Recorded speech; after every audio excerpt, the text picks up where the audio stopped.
Hello and welcome. Well, the more astute of you may have noticed this is not our normal studio in Brussels, and you'd be right, but there is a sense of déjà vu because, as is custom, we have packed up our parliamentary holdings and we've hauled everything, including the kitchen sink and, of course, tea bags for Alex, to Strasbourg, because Strasbourg now takes centre stage for this circus, and that means this is BrexBox.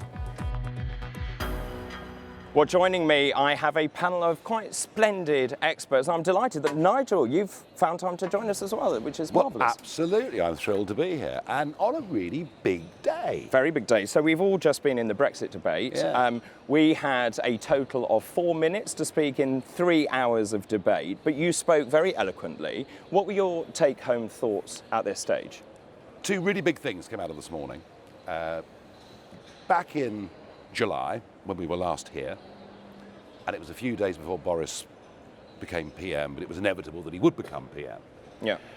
And the argument was not a dot or comma. Nothing is changing in the withdrawal agreement, and indeed Barnier had it leather bound and was walking around with it under his arm, calling it, holding it up and calling it what it is, which of course is a treaty. It's not some little handshake deal, it's a legally binding international treaty. Boris becomes PM and he has one big demand. He writes on the 19th of August to the European Council, to Tusk, and says, I want the backstop gotten rid of, I want it changed, and if you do that, the rest of the withdrawal agreement is satisfactory. What you saw this morning was very different language coming from both Juncker and Barnier. Number one, no personal attacks on Boris Johnson at all. None at all. They came from other politicians, but not from the big bosses. That I thought was interesting. Secondly, no criticism of Brexit as a process. That's very true. They talked about it being a sadness, a mistake, but yes, absolutely no criticism. They weren't even calling for second referendums. Again, that came from politicos, but not from them. And thirdly, and most significantly, was when Barnier said that for him, the backstop was not an article of faith. That they're quite prepared to change the backstop as long as it achieves their goals. Now, that is the biggest shift that we've seen from the EU side on this at any point. And what it says to me, is that we are inches away from an agreement being struck on the night of the 17th, 18th of October in Brussels at the next European summit, where Boris comes back from Brussels with an agreement on the backstop, and he stands at an airport somewhere and waves a piece of paper and says we've got a great deal. Yeah. And tries to push it through Parliament. And my speech today was to try to say to people, look, all this focus, all this attention on the backstop, actually, take the backstop out, it's still the worst deal in history. Take the backstop out, and here's the real problem. The real problem is that any future relationship is based on their goodwill. Absolutely. We are completely in their hands, and Barnier let the cat out of the bag. Because he said, when he talked about the political declaration and the way forward, if this was passed, that I hope and believe it will be based on the customs union. Yes. And it's been my view, and I went to meet him a couple of years ago, and we're going to get a witness report, I know, here on BrexBox from somebody who met him yesterday.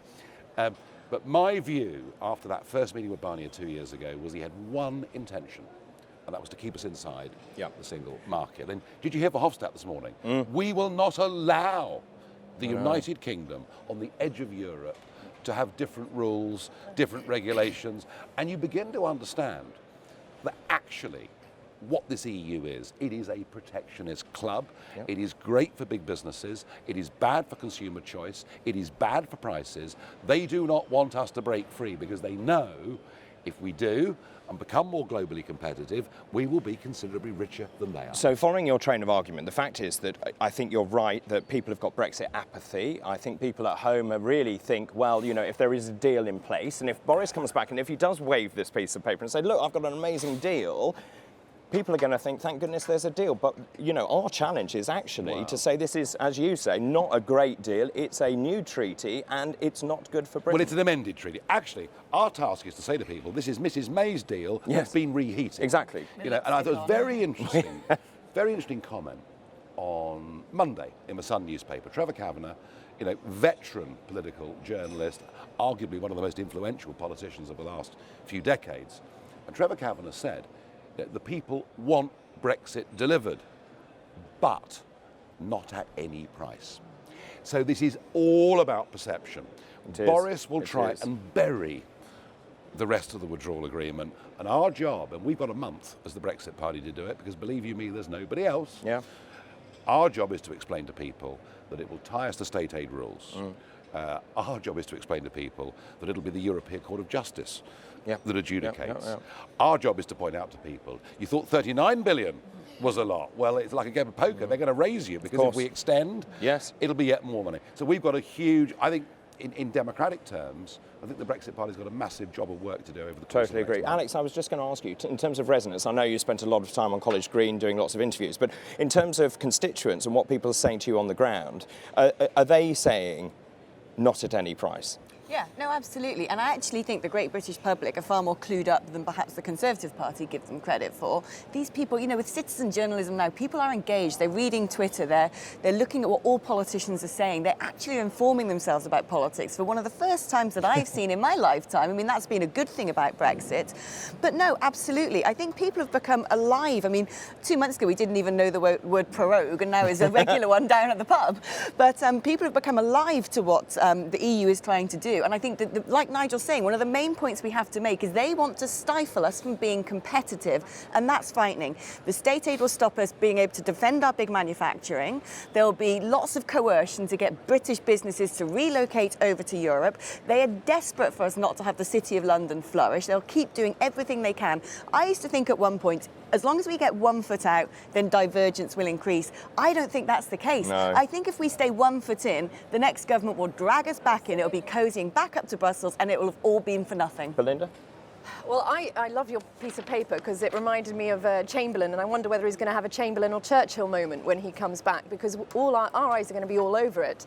And that's our job as the Brexit Party. We owe it to the British people. They voted in us with good faith, and we will deliver those eyes all over every single detail and make sure we're not being duped again, because trust isn't 100%, obviously. No, not at all. And it's up to Boris. We will see, but he won't be able to dupe us. I mean, I was just talking about duping, and you mentioned prorogation. Rupert, perhaps I can just ask you, you know, obviously there are all sorts of tricks going on. The fact is the High Court in England said the prorogation was legal. Then we've obviously heard the Scottish court decision. We're now in the Supreme Court. What do you think what do you think the ruling is going to be? Well, I'm hopeful that the ruling will be that it's lawful, and ultimately, I personally thought prorogation was an error. I think it's actually unified all of the various Remain camps, and it's brought them together and they've focused on how they can stop Brexit. I mean, to the ludicrous extent that the Liberal Democrats are now running on a ticket of revoke, which, frankly, is a completely unacceptable slap in the face for 17.4 million people. Yeah. So, but I'm hopeful that the British court will find that it's lawful, and I think it probably is lawful myself. I think it's probably pushing the boundaries, but I think it's legal. And Nigel, you say it's a mistake. Yeah, huge mistake. Why if it was thought through, and we think Cummings is meant to be this sort of evil genius stroking a cat. You ever worked with him? No, I haven't actually. I've tried to. Has he got a cat? Almost certainly. Look, you know, the point about unifying the opposition is absolutely right. Yeah. And you ask yourself, for what gain? Yeah, why give them the moral upper hand? For what gain? Yeah. You know, you close down 10 to 15 hours of parliamentary debate. All right, I get the point about you can put out new policies, but you can do that anyway. Yeah. And after all, Boris has put down a load of new policies, every single one of them taken from us. Yes. The things we were talking about in the European election. No, look, I think it was a mistake. The other big mistake that Boris has made is, I thought Angela Merkel gave him the most fantastic opportunities. She gave him a 30-day free pass. Yes. Yeah. He could have fobbed off the entire Westminster lot and said, just let me get on with it. He could have written a couple of newspaper articles explaining that the papers are being written and they've been delivered, but it's secret at this. So much he could have done. So I do think tactically he's made some mistakes. Although I will say this on a personal level, he's been through a heck of a tough time. He has. heck of a tough time. It was annoying, though, in Parliament here for the opposition parties to be able to use that to say that when we're talking about an undemocratic EU, they can say compared our Parliament to the USSR. I know they did. I know. Well, Boris, the same Verhofstadt who compares us to the Soviet Union, who at the Lib Dem conference in a ranting speech said he wants a European empire. Did you notice he was Billy No Mates today, who sat in that chamber all by himself? Where were the other British MEPs? We were there en masse, 29 of us, every single one of us, on our seats. No Hannon, no big Tories. No, that's not true. Other than Geoffrey Van Orden who spoke, I think. Barely any of them. He got barely any applause with his little snipe. You know, Boris is less of a Hulk and more of a should be more of a Mrs. Doubtfire. It was just a stony silence, and I think he thinks it's a bit of the comic and the fun European. He's not. He's a swivel-eyed loon. He's dangerous. He really is dangerous. He needs to be taken to task. I have to say, Martin Daubney's also just spoken in the chamber, and I thought he did a great speech, actually, again talking about the empire and comparing Verhofstadt to Darth Vader. There, sadly. I was doing Sky News. No. It was really, really good. Brexit has shown that the European Union does not believe in democracy. Today, we are expected to be voting to call Brexit a regrettable event. Well, let me put it into language you understand. Je ne regrette rien. We are leaving the European Union and we have no regrets. But also, yesterday, I don't know if you know, we went for lunch and Verhofstadt was sitting on his own at a table and we asked to join him. Billy No Mates. Yeah, Billy No Mates. And we asked to join him and he said no. I can't think why. Didn't Richard say, would you like to join our empire or Yeah, something? Richard did, yeah. Is there a broader point here? Yeah. About how democracy should be conducted, about, indeed what our grandparents, great-grandparents fought for. Yeah. And, I'm of an age where I grew up where within families there'd be huge political arguments at Sunday lunch. And you sit there as a kid thinking, oh my God, this is terrible. Everyone hates each other. But actually, people respected the fact that others had a different point of view and you argued about it, but it didn't break down relations. No, not at all. And now we get this extraordinary situation where if you ask Remainers or Democrats in the USA, how would you feel if your daughter got married to a Brexiteer or a Trump supporter, and this incredible prejudice against those of us with vaguely conservative views, and a total breakdown of civility. Absolutely. I think for us this is very, very important.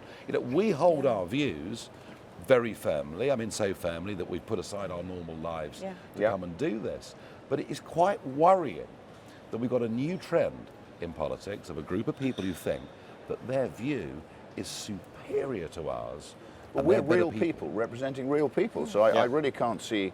And if you look at the 28 other members of the MEPs who I work with, they're fantastic people. They're all real people. We're a really close They do group. real things, and they are representing the British public. I would sit down. I mean, I would sit down with Juncker.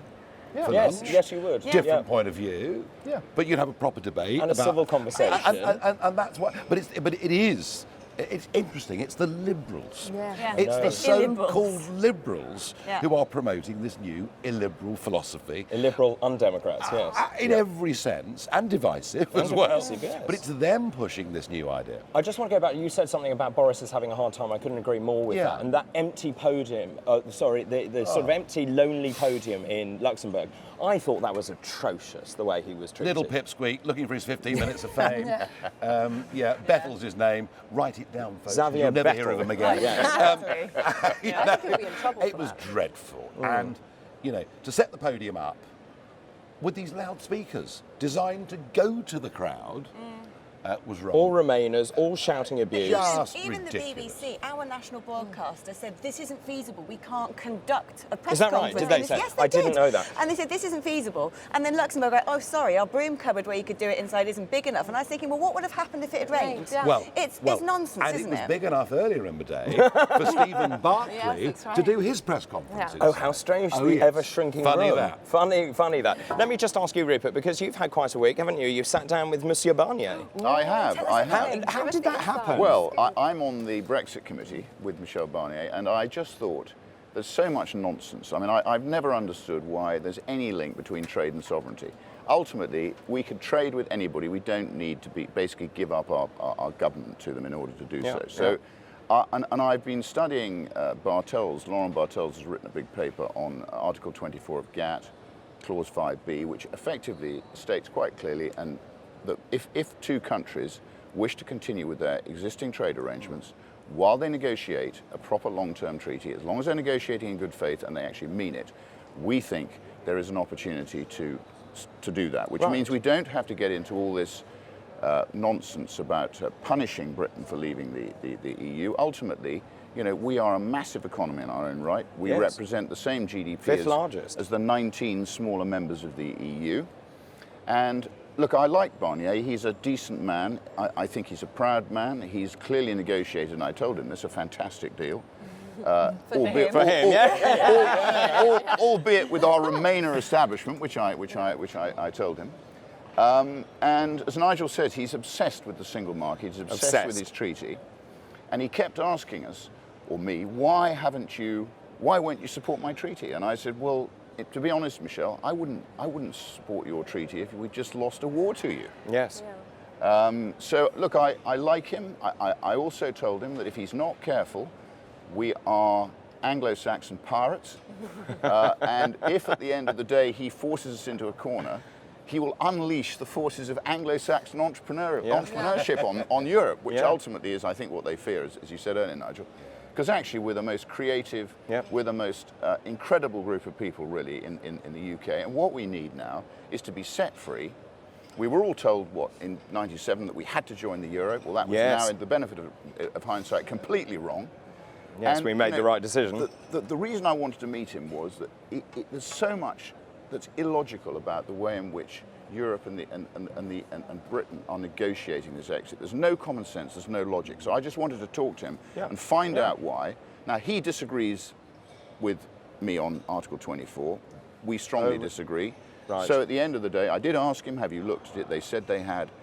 But I think there are many solutions to this. If people just sat down and they did what's best for all the citizens of Europe and the UK, we'd end up easily with a deal. It's a bit like the euro, but I don't think the EU cares that much about its citizens. If you look at what the euro is grinding Southern Europe into poverty, that is the ultimate totemic sort of unifier of a failed political experiment that they're trying to rope together economically. Absolutely. They don't care about those people, and equally I don't think they care, because it will be Europe that suffers more than us. We have a trade deficit with Europe of 100 billion, and I pointed this out to Michel Barnier. I said, if we end up with a trade war, you lose. Yes. Yeah. You lose. So ultimately, we just need to get the British people to understand we need some logical people negotiating this deal. But Rupert, that has to be, I agree with you, but we're in this very odd situation. You know, we've got 45 days to go until Brexit's due to be delivered.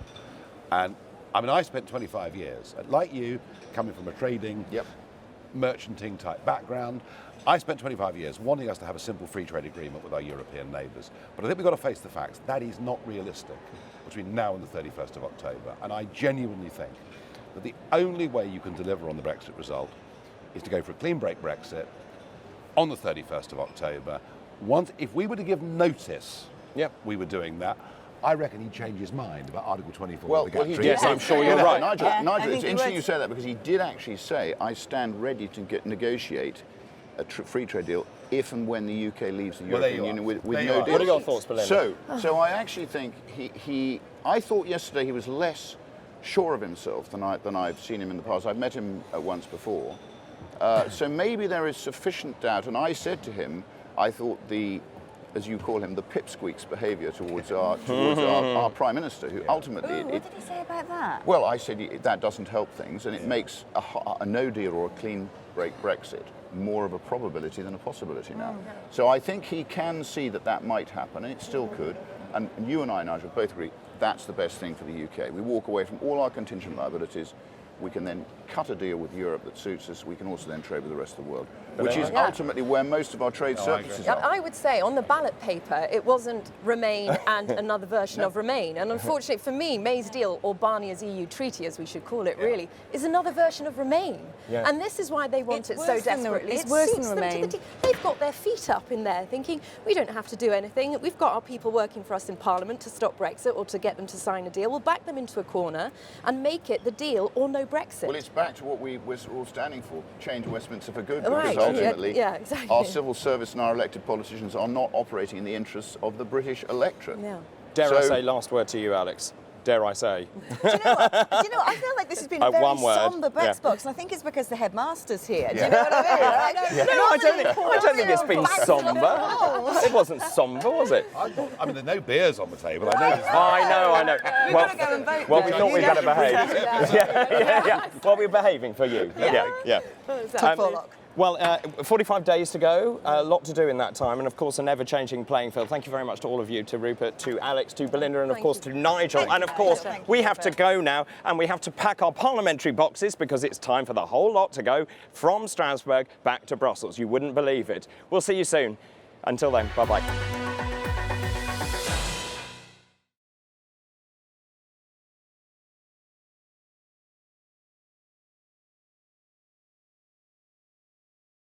Hello and welcome. Well, the more astute of you may have noticed this is not our normal studio in Brussels, and you'd be right, but there is a sense of déjà vu because, as is custom, we have packed up our parliamentary holdings and we've hauled everything, including the kitchen sink and of course tea bags for Alex, to Strasbourg, because Strasbourg now takes centre stage for this circus, and that means this is BrexBox.